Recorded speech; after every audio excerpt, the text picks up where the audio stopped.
Cyril Ferraud avoue enfin ce que l'on soupçonnait de la plus grande tristesse de sa vie, son amour et son mariage. La vérité sur sa santé et ce que sa femme dit de sa tristesse. Né le 15 mars 1985 à Digne-les-Bains, en France, Cyril Ferraud est un visage familier de la télévision, avec son sourire radieux et son assurance. Au fil des ans, le public l'a toujours vu en direct, animant des émissions divertissantes, discutant avec les téléspectateurs comme un ami proche. Cependant, derrière cette image joyeuse se cache une âme blessée, et ce n'est qu'aujourd'hui, à 40 ans, que Cyril ose admettre ce que l'on soupçonnait depuis longtemps. La plus grande tristesse de sa vie ne vient pas du travail acharné, mais du profond vide amoureux et conjugal. Au début de sa carrière, Cyril confiait un jour à ses collègues que ce qui le rendait extrêmement heureux n'était pas de pouvoir accueillir des millions de téléspectateurs chaque semaine, mais d'avoir une petite maison où il pouvait revenir et partager des anecdotes du quotidien avec sa femme. Pourtant, son premier mariage, avec sa petite amie des universités, une jeune femme douce et passionnée de peinture, prit fin en silence au bout de 3 ans. Toute promesse d'avenir commun s'évanouit peu à peu lorsque le planning des tournages s'étira jusqu'à tard dans la nuit et qu'il dut partir en voyage d'affaires sans prévenir, laissant sa jeune épouse seule dans leur appartement rempli de tableaux. Cyril raconta qu'à cette époque, il se sentait comme un bateau ancré au milieu de l'océan, désireux d'atteindre le rivage de l'amour, mais toujours emporté par le flot du travail. Pendant de nombreuses années, il vécut dans un état de culpabilité et de regret. Il refusa autrefois tout rendez-vous sérieux, de peur de répéter ses erreurs, puis se lança dans des relations anonymes et éphémères, juste pour combler sa solitude. C'était la plus grande tristesse, ce sentiment d'impuissance en amour, quand on ne pouvait s'accrocher qu'à un bonheur imaginaire pour se réconforter. À la télévision, il souriait encore avec éclat.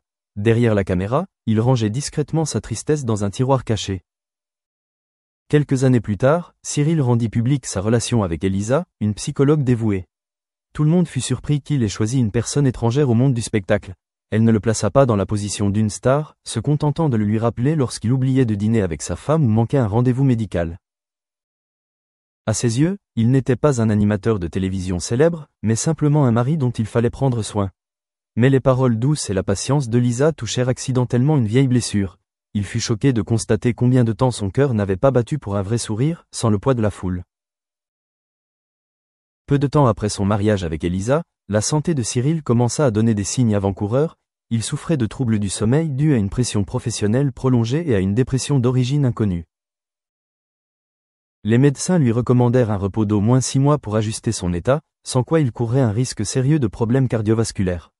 Il avoua à sa femme, lorsqu'il apprit la nouvelle, il fut plus effrayé que jamais, car il semblait que son corps trahissait son désir ardent de vivre pleinement avec la personne qu'il aimait. Elisa devint une soignante dévouée. Elle l'aidait pour chaque médicament, chaque séance de méditation guidée par un spécialiste, chaque repas chaud de la petite famille. Dans ses soins, Cyril vit à la fois l'amour véritable et la tristesse physique lorsqu'il ne pouvait pas sortir du lit tant son corps était épuisé. Les deux familles, ses parents à Digne-les-Bains et ceux des accent aigu Lisa à Montpellier, étaient toujours inquiètes pour la santé du jeune couple. Elles envoyaient des paniers de fruits remplis de vitamines et des messages d'encouragement. Sois calme, laisse ton corps guérir. Chaque fois que les parents de Cyril venaient lui rendre visite, il serrait fort la main de son fils et lui murmurait « Fais passer ton bonheur et ta santé avant tout. Il y a encore des projets, mais la vie est une. » Ces mots le faisaient pleurer en silence, car il comprenait que pendant de nombreuses années, il avait fait passer ses responsabilités professionnelles avant son désir de bonheur personnel. Aujourd'hui, à 40 ans, Cyril a appris à accepter que la plus grande tristesse est l'écho des relations brisées et la peur de perdre l'être aimé avec l'âge et la maladie. Mais c'est aussi cette tristesse qui lui donne de la profondeur, l'aidant à animer des émissions sur la santé mentale et la famille, avec sincérité et compréhension, issues de ses propres expériences. Il partage souvent sur les réseaux sociaux de courtes séances de méditation avec Elisa, des moments où ils lisent ensemble, promènent le chien au parc, comme un rappel pour lui-même et pour le public. Le bonheur ne réside pas dans les projecteurs, mais dans chaque instant simple que l'on sait apprécier. Leur petit album photo de famille est posé à côté de son bureau, où il écrit le scénario. La photo de Lisa et lui, un parapluie sous la pluie, souriant comme deux jeunes amoureux, lui rappelle constamment la raison pour laquelle il a choisi de retourner auprès de cette femme. La cicatrice sur son poignet, marque d'une opération chirurgicale d'urgence due au stress, s'est estompée, mais demeure un avertissement des limites humaines. Cyril Ferraud avoue enfin que la plus grande tristesse de sa vie réside dans son désir d'aimer et d'être aimé, dans sa peur de perdre l'amour et dans la conscience fragile que sa santé physique et mentale peut décliner à tout moment. Mais dans cet aveu se trouve aussi le début d'un cheminement vers la guérison. Il ne cache plus sa douleur, mais la transforme en force de partage, de connexion et d'amour. À 40 ans, entouré d'accent aigu Lisa et d'une famille qui le soutient, Cyril est non seulement un présentateur plein d'esprit à l'écran, mais aussi un témoignage vivant de la capacité à affronter les plus grandes tristesses, et, enfin, à trouver la paix et une nouvelle fois en l'amour. Cyril a également accepté d'animer une nouvelle émission intitulée Silent Life, sur la plateforme de podcast. Chaque épisode est une conversation avec des personnages ayant vécu une crise psychologique ou une grande perte. Il ne souhaite pas cacher sa tristesse derrière un sourire, mais souhaite au contraire inviter le public à écouter avec lui les mélodies les plus simples de l'âme. Chaque histoire, chaque morceau de musique qu'il chérit sera rassemblé dans un album spécial, Echoes of Sadness, des chansons qui transforment les confidences en mélodies, adressées à ceux qui ont besoin d'une épaule invisible.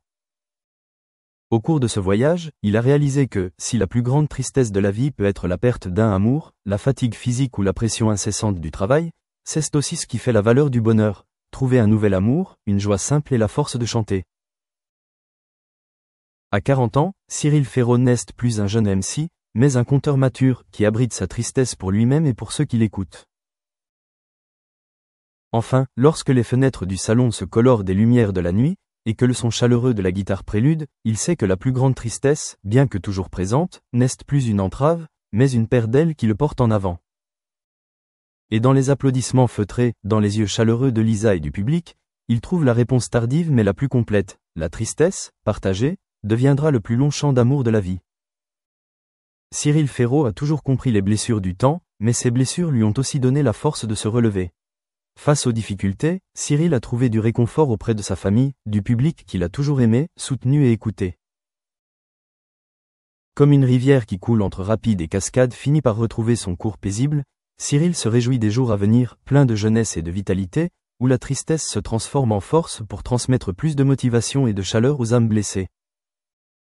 Du côté familial, son épouse, Elisa, est toujours à ses côtés pour l'encourager et l'aider à surmonter les moments difficiles, lui apportant toujours de la force par des câlins, des mots doux et affectueux.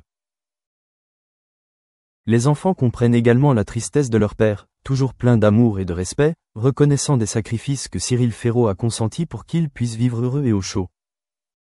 Ainsi, à 40 ans, Cyril Ferraud s'est non seulement retrouvé mais a aussi transmis une énergie positive à ceux qui étaient blessés et qui souffraient, les aidant à comprendre que, s'ils savent accepter, pardonner et aimer davantage, la vie ouvrira toujours des chapitres vraiment mémorables. Cyril Ferraud a également commencé à réfléchir aux rêves de jeunesse qu'il n'avait pas encore réalisés, aux aspirations auxquelles ni le temps ni les blessures qu'il portait en lui n'avaient donné d'aile. Aujourd'hui, à 40 ans, Cyril comprend la vraie valeur du temps, des moments d'amour, de pouvoir vivre en harmonie avec lui-même, sans aucune pression. L'un des rêves que Cyril a toujours caressé est d'organiser un concert au Théâtre du Châtelet à Paris, où sont honorés les artistes les plus talentueux du monde, pour y interpréter des chansons exprimant ses pensées, sa tristesse et ses souvenirs qu'il n'avait jamais osé exprimer. Ce concert sera diffusé en direct, comme un cadeau que Cyril offre au public qui a toujours compati avec lui, l'aime toujours,